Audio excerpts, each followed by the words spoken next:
काय सांगणार विधान परिषदेसाठी आज माघारी व्यवसाय मात्र राजकीय घडामोडी पाहायला मिळत आहे. जळगाव मधले पण शिंदे गटाचे जे बंडखोरी ग्रीष्माक आहे हे सहलीला रवाना झाल्याचं पाहायला मिळत आहे. नाही, मला त्याच्यातली काही कल्पना नाही, पण आता आज आम्ही तपास करू काय विषय आहे आणि किंवा बाहेर गेले आहेत की काय गेले आहेत मला त्याच्यातलं काहीच माहिती नाही. शिवसेना जिल्हा प्रमुख आणि जिल्हा महिला आघाडीचे जिल्हा प्रमुख देखील त्यांच्यासोबत असल्याची माहिती मिळते. मला काहीच माहीत नाही, कारण की तो आपण पाहिलं असेल की काल परवा मी माझ्या कार्यक्रमाच्या निमित्ताने कार्यक्रमातच होतो, त्याच्यामुळे आज बघूया काय होतं. त्यांना काही सूचना केल्या जाणार आहे का बुवा आपल्याकडून, कारण शिंदे साहेबांचे आदेश होते की बंडखोरी करायची नाही असं.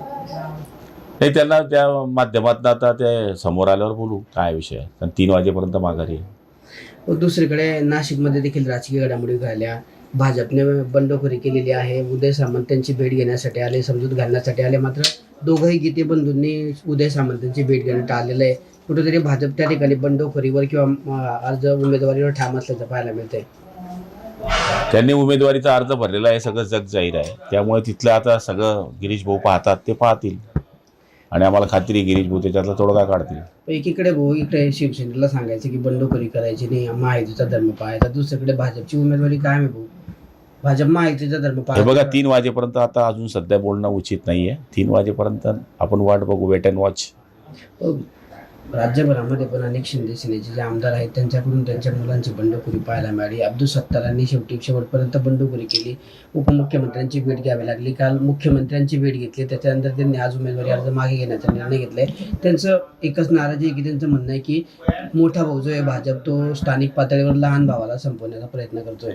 मी कालही बोललो आपल्या पत्रकारांशी की जर आम्ही गुवाहाटीचा उठाव केला नसता तर आज काय स्थिती राहिली असती. त्यामुळे मोठ्या भावानी लहान भावाकडे नीट लक्ष द्यावं ही सगळ्यांची अपेक्षा आहे. आणि 4 जागा जेमतेम शिवसेनेला आहे, त्याच्यामध्येही बंडखोर उभे राहत असतील तर हा आमच्यावर अन्याय आहे. त्या पद्धतीनं असा अन्याय होता कामा नये. एकनाथ शिंदे साहेबांनी अशी काही अडचणीची बाब केली नाही. 5 जागा आमच्या सिटिंग असल्यावर आम्ही 4 वर समाधान मानलेलं आहे. त्यामुळे ते 4 ठिकाणी पण बंडखोरी होत असेल तर मला वाटतं हे युतीकरता पुढच्या काळामध्ये चुकीचं आहे. पण नेत्यांकडून पण त्यांची समजूत घातली जात नाही. दुसरीकडे भाजपचे नेते म्हणतात की आम्ही इमानदारी करू, मात्र उमेदवार ठाम असल्याचं पाहायला मिळत आहे. भाजपच्या नेत्यांकडून सांगण्यात आलंय का कुणाच्या सांगण्यानुसार अशी बंडखोरी केली जाते असं वाटतंय का तुम्हाला? ते आता आपण काय सांगणार, शेवटी ते त्यांच्या कोणाच्या मनात काय आहे, कोण काय करते हे आपण कसं सांगू शकता. हो, एकंदरीत विचार केला तर 3 मंत्री आपण जिल्हा महाराष्ट्रात प्रमुख आहे. आपलं 3ही जे पुत्र आहे त्यांना अड्ड्यातही तिकीट दिली. मग भाजपमध्ये वारंवार अनेक त्यांच्या घरच्यांना किंवा जवळच्या कार्यकर्त्यांना तिकीट दिलं. लोकसभा विधानसभा ही तशी परिस्थिती महापालिकात होती, मात्र आता कुठेतरी प्रेशर भाजपचं जास्त आहे.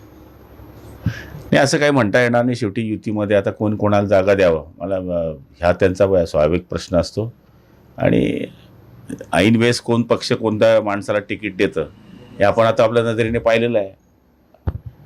शेवटी वर्णी लावण्याकरता काय काय होतं हे आपण आता दोघं पक्षांकडे पाहिलं आहे. शिंदेसेना जी आहे ही प्रामाणिकप्रमाणे काम करते, मात्र भाजप कुठेतरी त्यांना डॉमिनेट करण्याची चर्चा आहे. दोघांनी प्रामाणिक काम केलं तर रिझल्ट मिळणार आहे. आणि जर जेमतेम 4 जागा मिळून तिथे सुद्धा बंडखोर उभे राहत असतील आणि त्यांच्या जागेवर आमचे बंडखोर उभे राहत असतील तर दोघं पक्षाच्या नेत्यांनी त्यांना समजवणं गरजेचं आहे. तर ही महायुती चालेल ना, नाहीतर आपण कशी चालवणार, लोकांना समजवणार कसं. विधानसभामध्ये पण अनेक बंडखोर उभे केले होते, त्यावेळेस ही चर्चा करू असं चाललं होतं, मात्र त्यानंतर आजही ही परिस्थिती बदललेली पाहायला मिळते. विधानसभेमध्ये सुद्धा काही ठिकाणी हा प्रकार घडलेला आहे, पण आता पुढच्या काळात तो घडू नये आणि आता इथूनच ती सुरुवात व्हावी. शेवटी कार्यकर्ता ज्यावेळेस निवडणूक लढतो आणि कसा एखादा बंडखोराचा फटका जर बसला तर तो 15-20 वर्ष शुद्धीवर येत नाही. त्यामुळे कार्यकर्ता जर जिवंत ठेवायचा असेल तर बंडखोरी टाळणं हे सगळ्यात महत्त्वाचं आहे. मंत्री गिरीश महाजन म्हणतात की बंडखोरांना आम्ही विधानसभेला कारवाई करू, मग अद्यापही कोणत्याही कार्यकर्त्यांवर कारवाई उत्तर महाराष्ट्रात झालेली नाही. आमची जळगावामध्ये तर झालेली नाही, उलट त्यांना पदं देण्यात आलेली आहे. प्रभाकर गोटूंना 4 वेळेस भाजपमध्ये एंट्री देण्यात आलेली आहे. अब्दुल सत्तारांची नाराजी कायम होती. मुख्यमंत्र्यांची भेट घ्यावी लागली होती, त्यानंतर मुख्यमंत्र्यांच्या समजुतीनंतर त्यांची नाराजी रास्त होती. तुम्हाला असं वाटतंय का?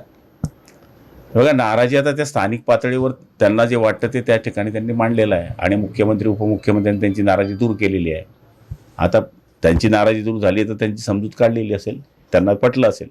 त्यांनी अंबादास दानवेंची पण मध्ये भेट घेतली, त्यानंतर पुन्हा चर्चा सुरू झाला. त्यांनी स्वतः वक्तव्य केलं जुने मित्र आहे.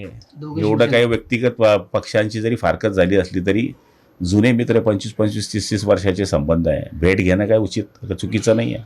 त्याच्यावर दोघं शिवसेना एकत्र येतील अशी चर्चा होती. संजय राऊत बोलले होते की मातोश्रीवर या, माफी मागा आणि परत काम सुरू करा असं बोलले. तुम्हीच मातोश्रीवरून काढलं आणि तुम्ही काय मातोश्रीवर बोलत आहे. महाराष्ट्रातील ताज्या बातम्यांसाठी बघत रहा टाइम्स टुडे टीव्ही. सोबतच शेअर करा, सबस्क्राईब करा आणि बेल आयकॉन प्रेस करा.